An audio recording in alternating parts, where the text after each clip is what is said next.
Hello, everybody, and good morning. Welcome to Turning Towards Life on this very sunny Sunday in London for Justin and I. We are here for Turning Towards Life, as usual, on our Sunday slot of 9 a.m. UK time. And you are very, very welcome here.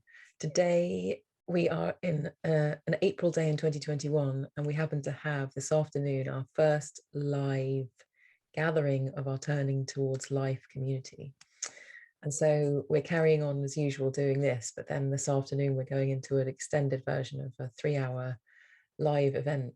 And I feel really excited about it and really glad to be carrying on doing what we're doing and also having that coming this afternoon. And as usual, we have a source, a lovely piece that Justin's bringing us today by Ellen Bass. And it just feels like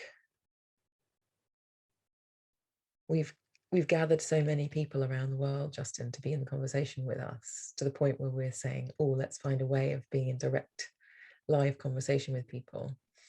So I think today feels like a bit of a, I don't know, like one of those moments of, oh, this is something kind of realer than I thought or something. So I'm really grateful for that feeling and grateful to be here and to be entering into the unknown with you one more time. I'm entering into the unknown together, Lizzie. And hello, everyone. I think I wanted to say that if you happen to be listening live this morning or catch the podcast version before 2 p.m. UK time on Sunday, the 18th of April, 2021, you're still very welcome to join us this afternoon. And you can find your way to do that on our website, turningtowards.life. So maybe we'll see some extra people there this afternoon. And to all of you who are coming this afternoon, we're looking forward to seeing you. And before we read this source, as we do every week, reading a source which then launches us off into some unknown, who knows what conversation, Lizzie, I want to give a shout out and a thank you to Maya Stein. We read a poem by Maya some weeks ago, and meeting Maya that way got me involved in one of Maya's writing workshops. And I came across this poem from Maya on one of those workshops. So thanks, Maya, for bringing us this. And I'm just going to dive in and read it. It's called How to Apologise. And it's by Ellen Bass. Cook a large fish. Choose one with many bones. The skeleton you will need to expose. Maybe the flying silver carp that's invaded the Great Lakes, tumbling others into oblivion. If you don't live near a lake, you'll have to travel. Walking is best and shows you mean it, but you could take a train and let yourself be soothed by the rocking on the rails. It's permitted to receive solace for whatever you did or didn't do.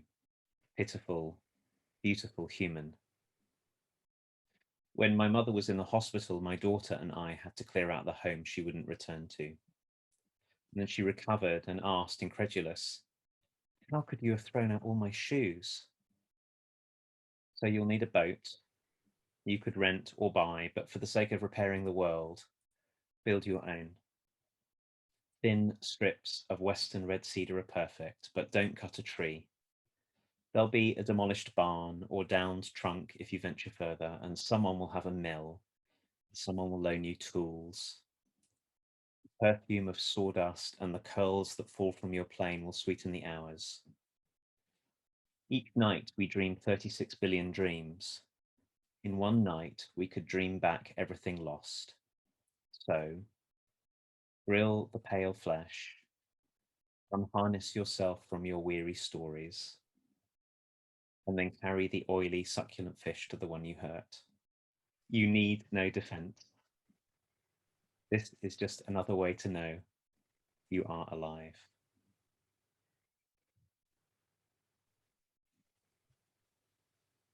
Thanks, Justin. How to apologise. Cook a large fish. Choose one with many bones, a skeleton you will need to expose. You will need skill to expose. Maybe the flying silver carp that's invaded the Great Lakes, tumbling the others into oblivion.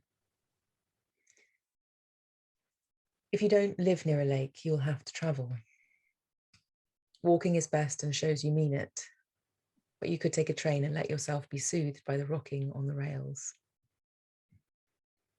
It's permitted to receive solace for whatever you did or didn't do. Pitiful, beautiful human. When my mother was in the hospital, my daughter and I had to clear out the home she wouldn't return to. Then she recovered and asked, incredulous, "How could you have thrown out all my shoes?"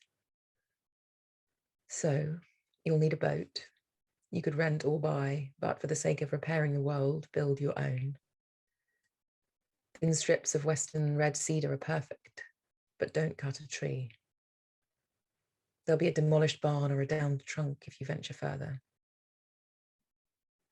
And someone will have a mill, and someone will loan you tools. The perfume of sawdust and the curls that fall from your plane will sweeten the hours. Each night we dream 36 billion dreams. In one night we could dream back everything lost. So grill the pale fish, unharness yourself from your weary stories, then carry the oily succulent fish to the one you hurt. There is much to fear as a creature caught in time, but this is safe. You need no defense. This is just another way to know you are alive.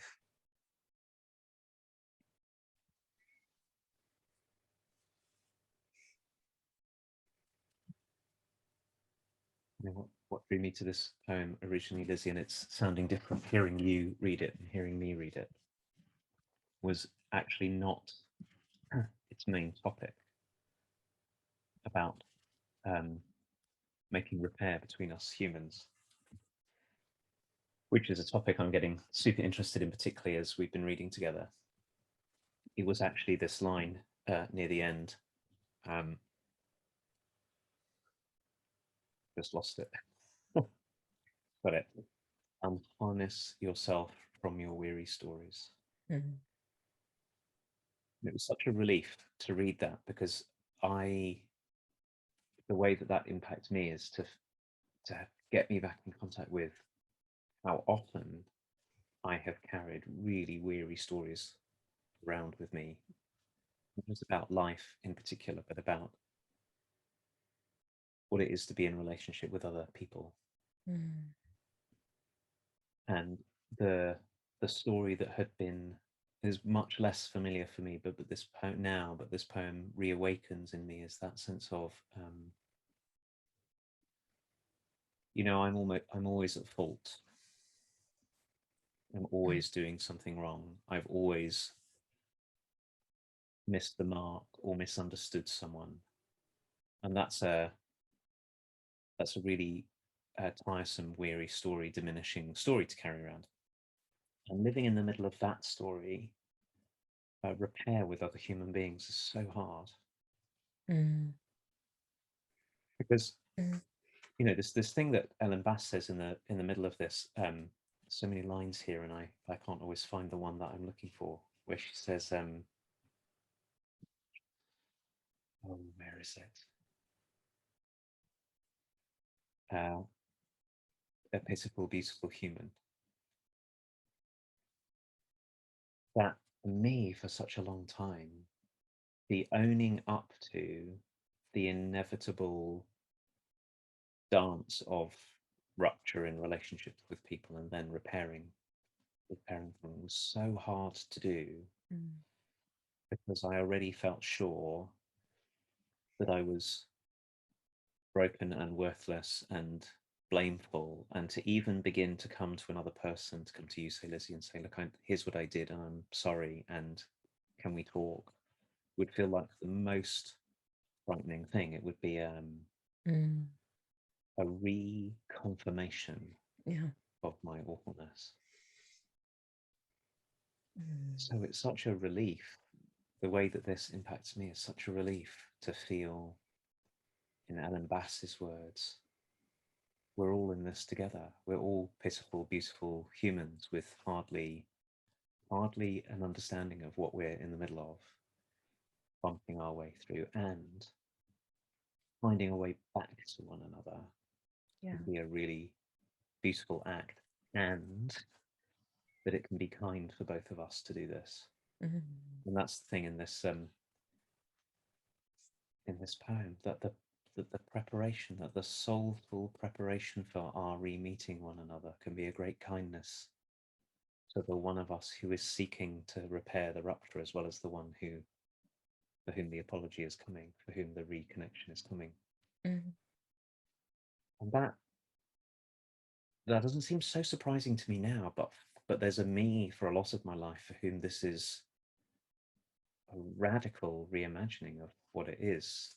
The sense that we might find ourselves met, and that we might find ourselves able to meet one another right in the midst of the rupture or the mistake or the misunderstanding, is and has been revolutionary. Mm. Mm. You know, it's so funny, Justin. So we had a rupture in our bubble last night in our home, and I watched, and I was part of the rupture in some way as well. And I watched us all feel so many different things. I certainly went through a kind of terror, that kind of belief you were talking about, that, well, if I say sorry, it just confirms how horrific I am. So I have to maintain my position. And I found a way to apologize for my part.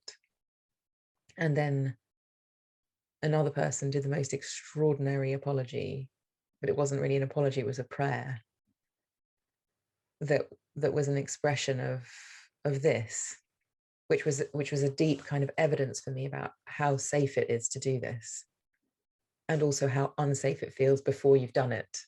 And so there's a threshold that we have to go over that's really in contrast to the stories we hold about ourselves when we apologize. And it's really hard. And I am in such awe and appreciation of the part of us that can kind of breach that gap, because it feels like we have to let go of this story. You know, the line that you're picking out, this weary story is weary, but it's really hanging on to us. You know, it's got its grips into us, so it's really hard to let it go.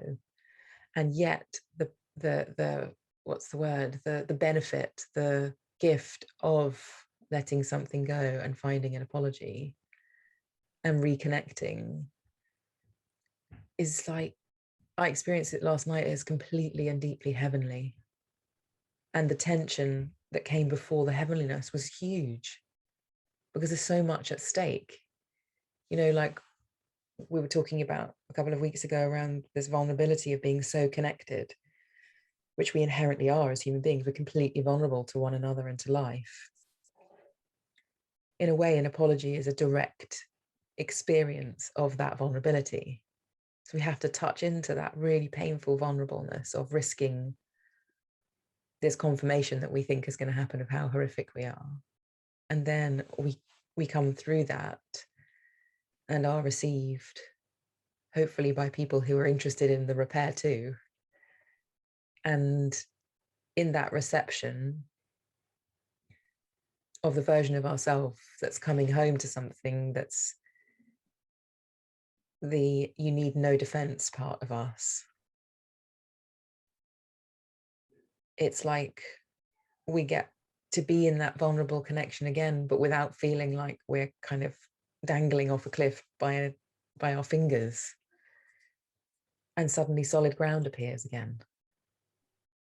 And this invitation to this being another way that we know we're alive it feels literally like the truth right now. You know, the aliveness that emerged through the repair last night here was extraordinary. And it feels so frightening before that happens. And we have to make some choices, and we have to do our inner work in the moment, really well to come through. And yet it's so worth it.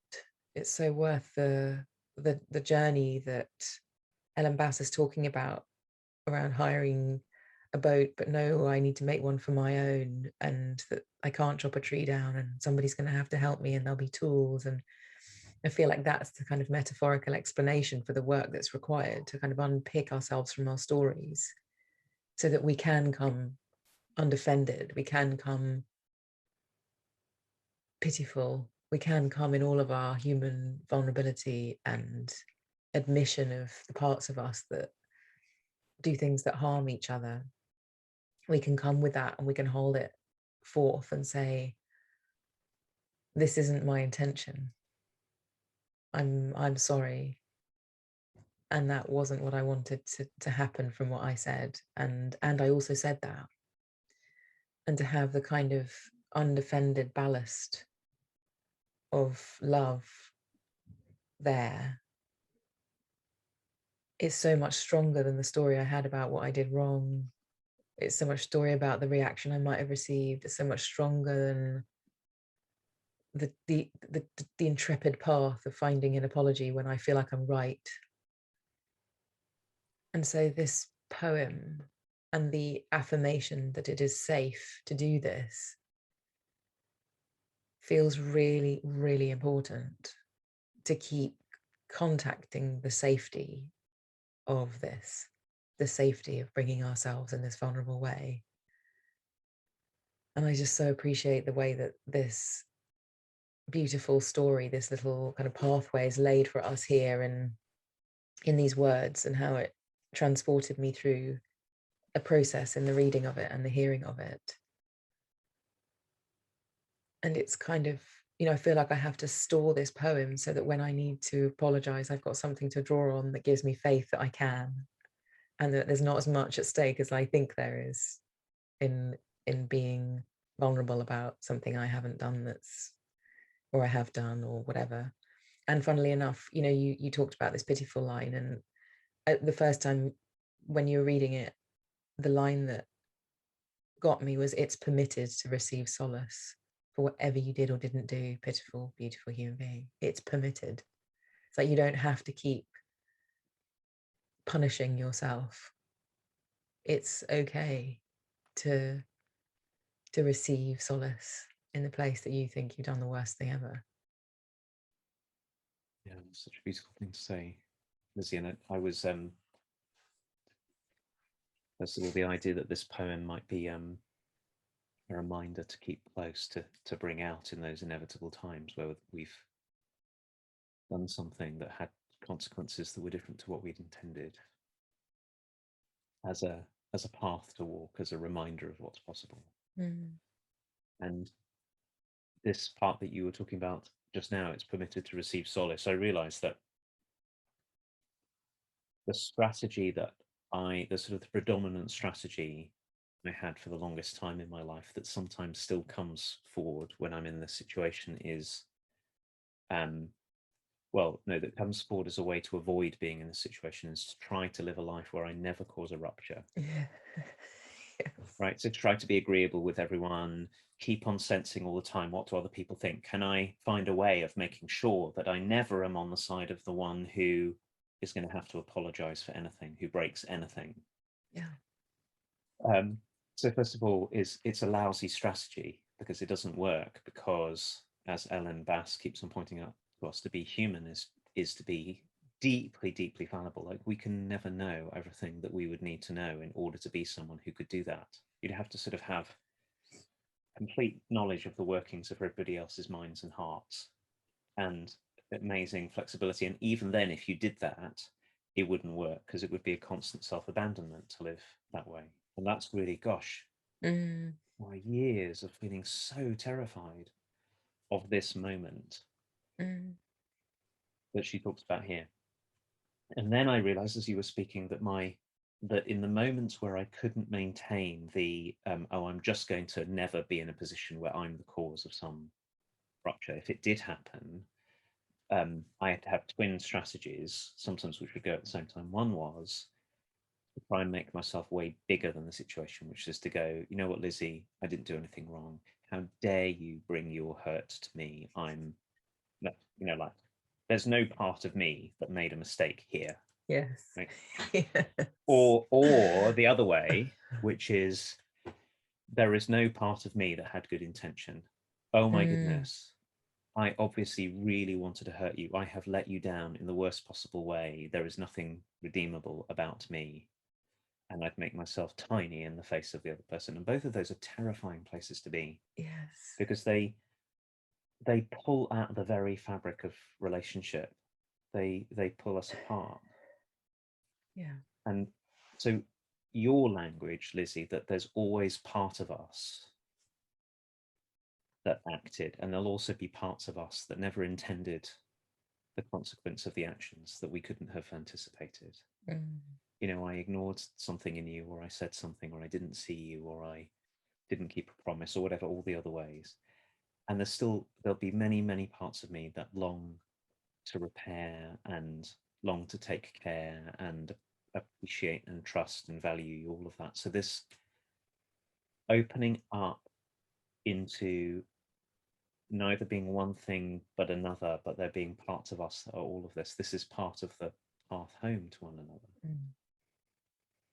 To be able to say, yes, there was a part of me that really was not attentive in the way that I wanted to be. There's also other parts of me that deeply care for you. Could I please let you know how I think I've gone wrong and what's happening for you in this, and knowing that there will be the parts of you that are hurt or disappointed or upset, and the parts that love, and we're like a family of different parts of ourselves re-knitting ourselves back together again. Yeah. And that's why something I'm starting to see about this poem that I hadn't seen until we're talking about is that for me, the be someone who never ever causes a rupture with anyone else, and the be very, very tiny and completely to blame, or the be very, very giant and completely blameless, they're all really reactive places to be. Yeah. They like come whoosh, emergency, I have to do something. And Ellen Bass's words really invite me, the way they're impacting me is, oh, I can take my time to be ready to do this well. I might have to cook a fish with loads of bones in it that I'm going to have to take some time to, pare off the flesh before I serve it. I might have to build a boat with my own hands. And what's more, probably need help. Probably people, if I look around, who can really help me and not help me be the giant, you're just completely right and the other person must be completely wrong person, and not be the tiny, I'm just completely awful person. But instead, there will very often be people around who can really help us to see our beautiful, pitiful brokenness, and will help us into the work of coming back to the other person in an act of repair with a boat and a fish. Our willingness to not defend ourselves and to not tell weary, untrue stories about ourselves. So there's a sort of ritual here, a path that we're being offered that we could walk. It would be so different, certainly for me, from many of the paths I've tried to walk when some kind of re-knitting of relationships been required. Gosh, when you were just saying that, all of that, I was finding the part in me that's I didn't do anything wrong. And then I also know the part of me probably better, which is I'm a terrible person and it's all my fault, and how distorted both of those places are. And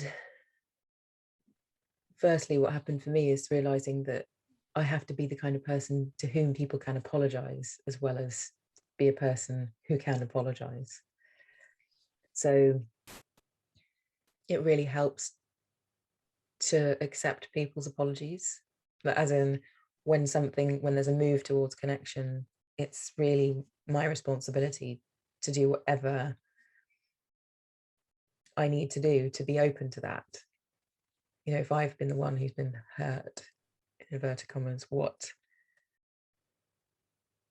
kind of allowance do I have to make when someone comes towards me and says, I'm sorry? You know, it wouldn't be okay if I carried on making them pay or something. But I really have to be open to that apology, and open to this being true for every single person that there is in the world. So I really appreciate that. And I was also noticing, for me, there's a connection between the first part of the poem, which is, cook a large fish, choose one with many bones, a skeleton you will need skill to expose. So we begin with exposing this skeleton, which feels like this kind of shedding of so much. So just the skeleton of myself is left in a way.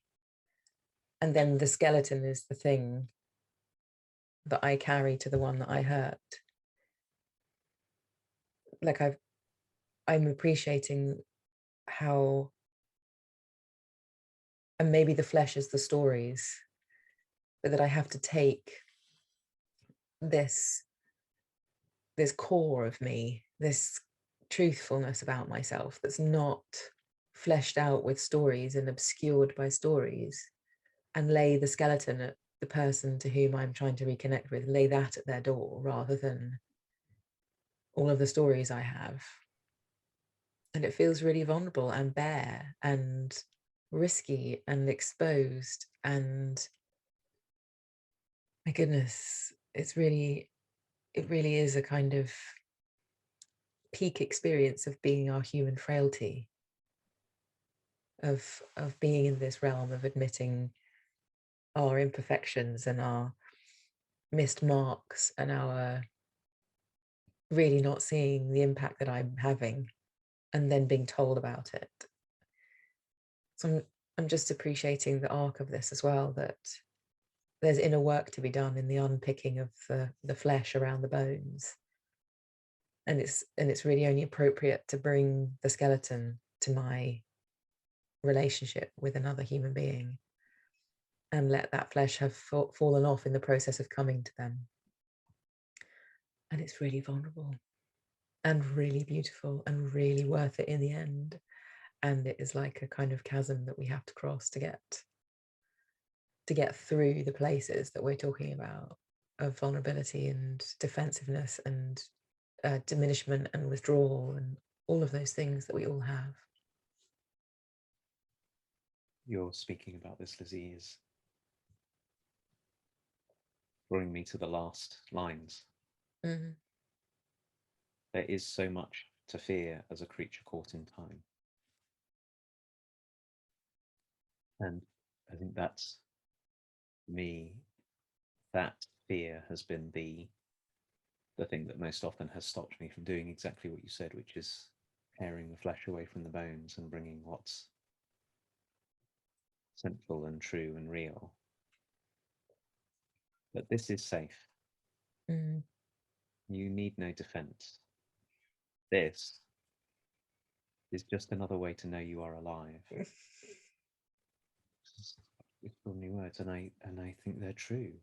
Mm. You know, every time I've taken just the bones or just the flesh, whichever way you want to read it, it's an offering of truthfulness and care to another person, Yeah. and have been met by another person who is equally vulnerable and defenseless as we all are. We find out how alive we are. And all of my attempts to avoid this in my life have been ways of deadening myself so I didn't have to feel how terrifying it was to be alive and vulnerable to one another. Yeah. But this is where all the repair is. And this is where all the making of relationship really is in the meeting of our inevitable incompleteness, our inevitable not knowing how to navigate the way through the world with one another. And if we did know, we'd have to be God or something. No, that's the other side of it. Yeah. Yeah.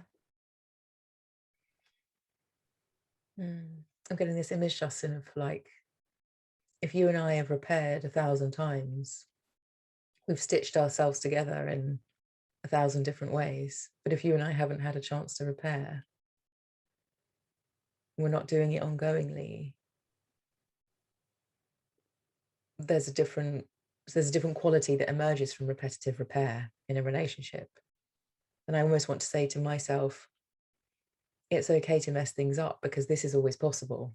So be truthful, go for what's real, be honest, say what you need, because you always have this and it's safe, which then kind of undoes my strategy, which I've also had too, of, well, I'm going to just go through the world and not cause any ruptures as best I can. But the cost of that is basically me and connection, actually. So I'm ironically looking for a connection in a way that's not really a connection, it's just keeping me safe. And so I'm really appreciating the quality that I can feel arises through multiple ongoing repairs, and how something that's been repaired so many times is probably softer, it's probably snugglier, it's probably more hardy, it's probably got different directionality in the stitches, so you can pull it all kinds of ways and it could still, I'm thinking of like a quilt that's been repaired 100 times. It's really robust, something that's been repaired a lot. And I'm just finishing that thought in my mind of like, this is always here, this is reliable, this is safe, and therefore how can I live, how can I relate? Such a beautiful place to end, Lizzie. The metaphor I'm imagining, for one way, is trying to be little squares of fabric that never touch one another close enough that we ever risk anything, which typically leads to lots of ruptures anyway, but also just keeps us apart, or the project of knitting ourselves together with one another, which always involves repairing what's going to fall apart. So it's what a lovely thought of us knitting ourselves as humans with the ones we care about and the ones we meet, knitting ourselves ever deeper together. What a fantastic conversation. So thank you so much, Lizzie, for this morning. And thank you everyone who's with us. So many of you who are with us live and who listen later. We're really grateful that you're here, and it occurs to me to say, if you are enjoying this conversation and want to share it with other people, please tell people about it. We'd love to keep on including others who would benefit from being with us. And we'll see some of you at 2 o'clock this afternoon UK time, and any of you next week. Thanks everybody. Bye. Bye everyone.